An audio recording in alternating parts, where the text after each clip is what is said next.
Okay, so you read the questions.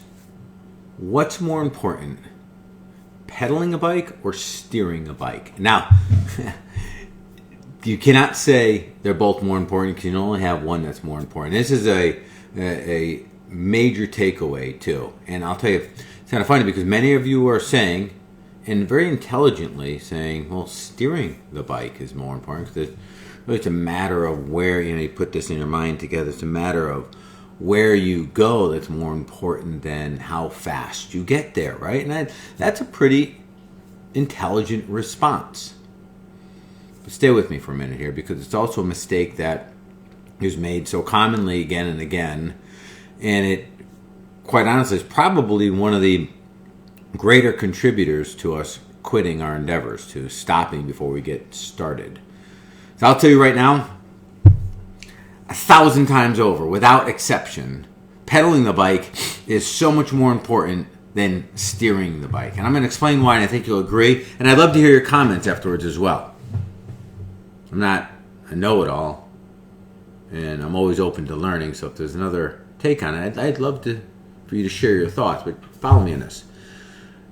I said it's intelligent thinking and a common place to go to saying that the steering the bike would be more important than pedaling the bike. But here's the challenge. That if we sit on a bike, we're on a bike, and we start steering the hell out of it, what is going to result from that activity? The answer is nothing. Because we're not going anywhere. We're not really doing anything. We're not getting any feedback, any traction.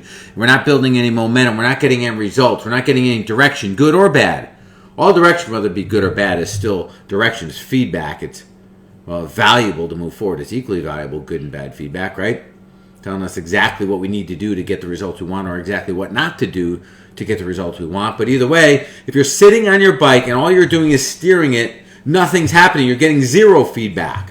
Whereas if you get on your bike and you start pedaling like hell, guess what? Results will happen. You may do nothing and boom, crash the bike. Fine. You're learning what not to do. You better start doing something. Or you might naturally start steering, which we naturally do. And we steer, we finally steer enough to balance the bike. Say, okay, Pat, good. That's a start. But what does this have to do with business? Well, simple, okay? The pedaling the bike is doing the steps to get started. Even if they're not perfect steps, even if we don't know exactly what's going to happen next or what to do next.